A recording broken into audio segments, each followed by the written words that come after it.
Okay, right, so let's say that we were looking at the lower part of the back and the mobility to do with the hips. Now, his postural assessment in the beginning, we saw here that the muscle tissue was much softer and elongated than the tension here. We also know that he plays paddle, so this side of the body is going to be shorter and more activated.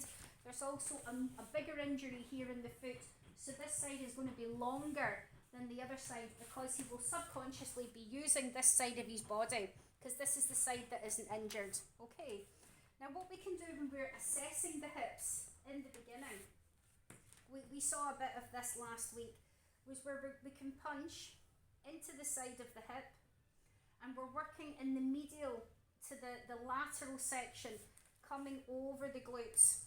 When we're extending the leg to us, we should be looking for 30% extension, and that's good, right? So his mobility on this side is pretty good. If we're extending over, we should be looking at 45%. So certainly when we extend him over, he starts to resist there, and that's probably about 30%, okay? So if we're extending more, what we want to do then is apply more of our loose fist in as we're extending over, because ideally what we want is 45%.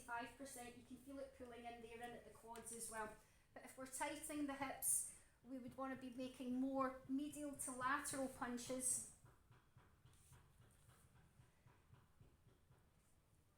And this can feel quite nice for the client if they have got tight lower back and hips, okay?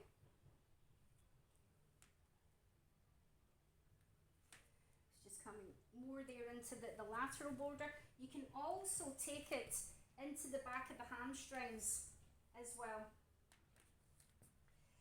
I can feel though it's more holding, it's these quads.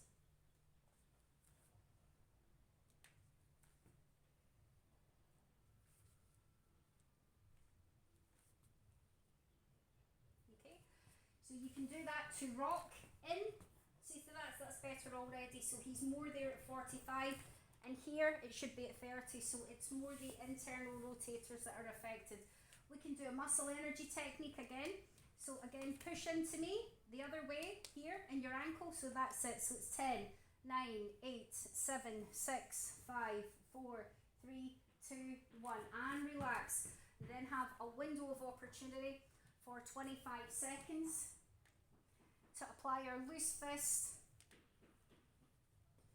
into that area there.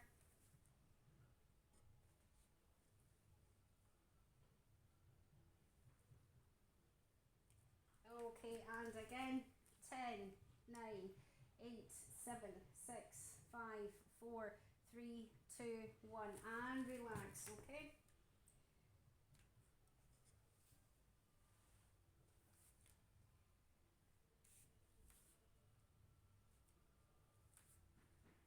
So in holistic, we don't work with the glutes, but in sports we do.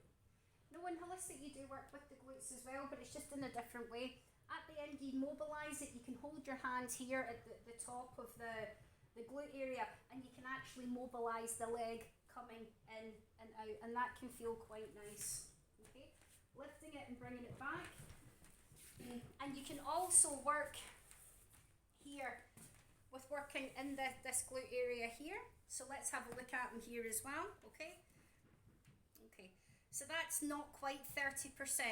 You see that, okay? So 30% would be slightly more. He's holding more in here at the abductors because I can feel it resisting in here. Okay, let's have a look at them. Okay, and you see how his mobility there is much better on this side. So again, this is why we've got the difference here with the muscle imbalances, because the actual mobility, his range of movement is very different from one side to the other. Remembering this is where he has the problem in the affected foot as well. So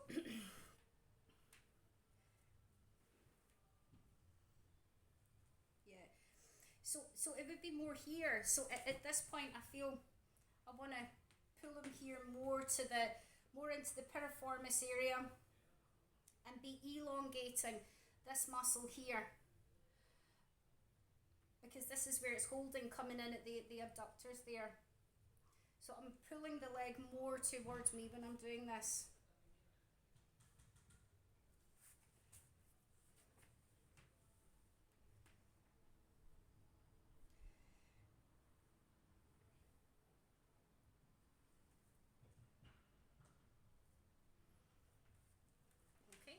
can also be working in this way, but this actually is really mobile, so I wouldn't spend time doing it in that way. Okay, you can feel that this is okay here.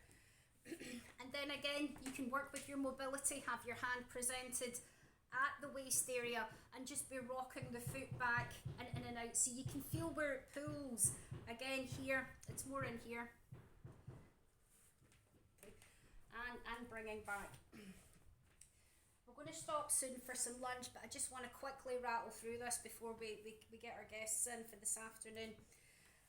So another thing that we can do here is we identified there was muscle imbalances here and here, but certainly on this side, because of the affected foot, these muscles are longer. The muscles here are tighter and shorter. So again, if we wanted to balance that out, another way that we can work with the erector spinae here and also coming in with the QL when he is in this position. Glenn, just look at me for a second. What I want you to do, right, is to scrunch your hip to the side and then just bring it back again. Hip to the side and bring it back. So when we're doing that, we're going to work with the erector spinae and the QL. Could you hit? Oh no, it's still on. It's fine. So I'm here just at the bottom of the erector spinae. I'm not coming on to glute medius. Okay, crunch up for me, please. As he crunches up and relax nice and slowly. You can use your reinforced fingers to smooth all of that out. And again, I'm coming slightly above, crunch up and relax. So that movement to the side of crunching up is contracting the muscle tissue. As he loosens it, he's working actively. That's when we're applying our techniques. Okay, crunch up for me. No, this way. Yeah, that's it. And relax. Okay, and you repeat and you repeat. Now that's for erector spinae.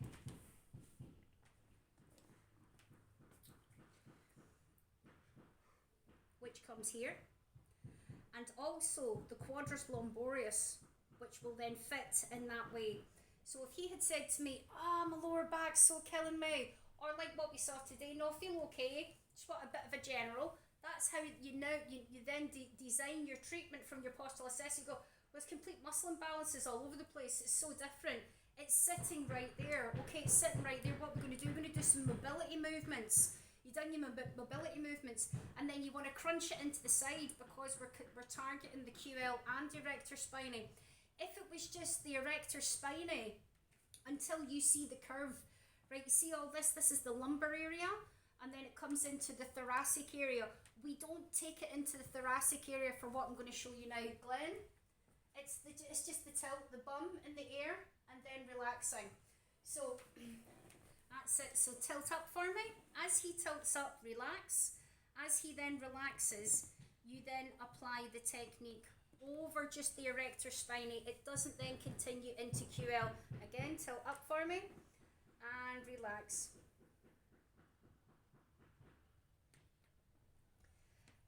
Until you come to the thoracic T-spine. You don't take it into the T-spine. Tilt up for me and relax. Okay, so you can get more tracking happening with the reinforced fingers there. Okay, again, if you wanted to create more of a steamroller effect, tilt up for me. You can use the heel of your hand and then press down with that heel of the hand, smoothing that over. Okay, so that's your soft tissue release techniques, tilting and crunching to the side. Now, if you had somebody with quite a big curvature in the spine, or if you had a client in that had severe lower back pain, what we would do is we would apply then a pillow to support the belly and the hips, because without the pillow, the whole thing is hypertonic with knots and trigger points. It's really painful to do that tilt. It's really painful to do the crunch to the side. So we actually need to support. Lift up for me, please, there, Glenn. That's it. You need to support the lumbar spine coming onto the hip with a pillow So the movements for them are supported. They're not as deep as intensive, right? So if the client has lots of lower back pain, problems walking when they come in, oh, how much pain are you in? On a scale of 1 to 10, how is it? Oh my God, I'm at an 8, I'm in absolute agony. You want to put the pillow in there. Glenn, lift up for me. Like Glenn coming in today, just wants a bit of a general treatment. You don't need the pillow necessarily. Okay, so you can work with and without. We can also work with floating legs as well. Bring the legs up for me there, Glenn. Bring your knees together.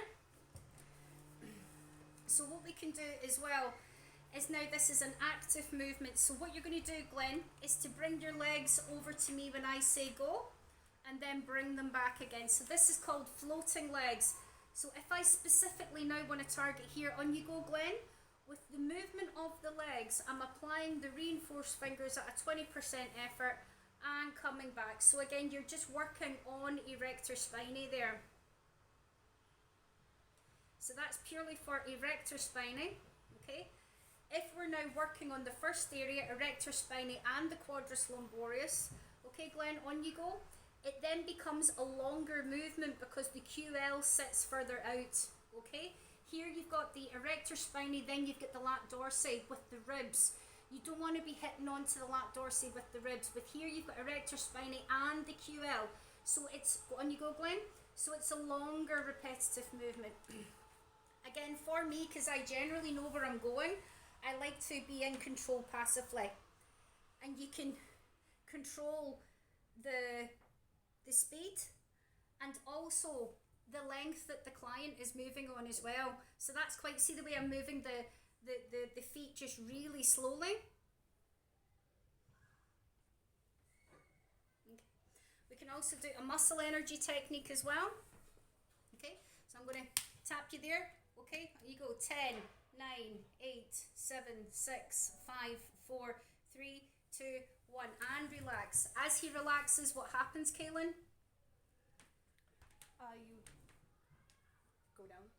Yes, we've got a window of opportunity for 25 seconds to push into that area as it relaxes, okay?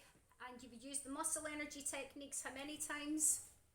3. 3 times. That's it, yeah. Right, a couple of minutes left just to really throw you in at the deep end so you can work both sides the way that you go as well. So say we're on this side, let's come back again.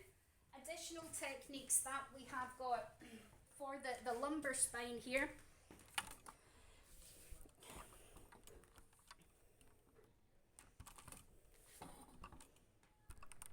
Right, so come round here so you can see what I'm doing.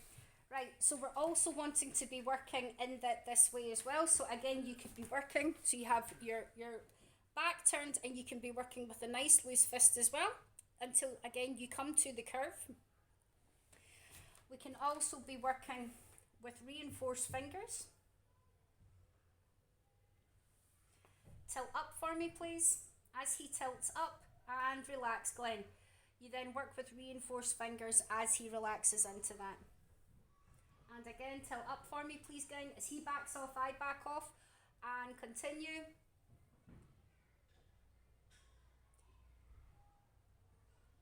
Okay, so that's taking me about 2 sweeps with 2 tilts from him. Okay. Tilt up for me again, please, Glenn. And relax.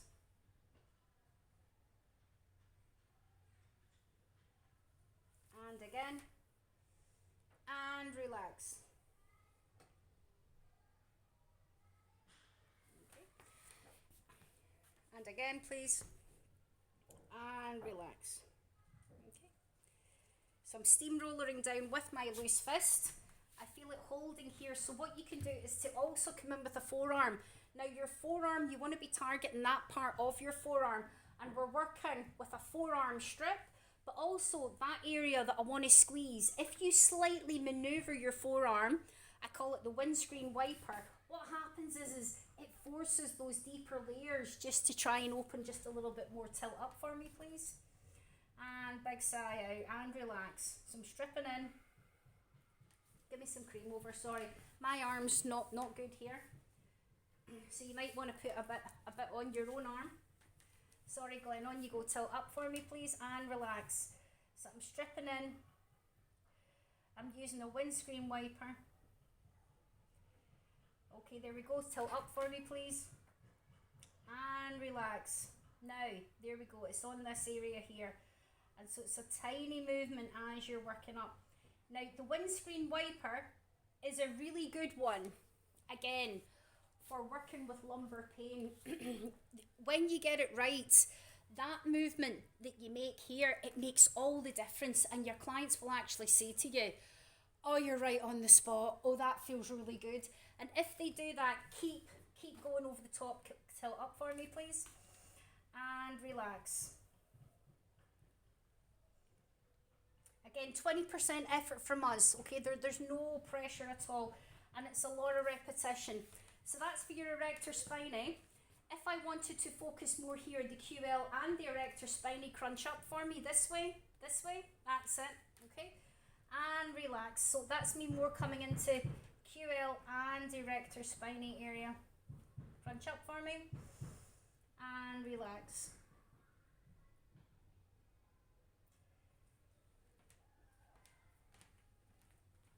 Okay. Right, there we go. That'll do to finish. Right, lots and lots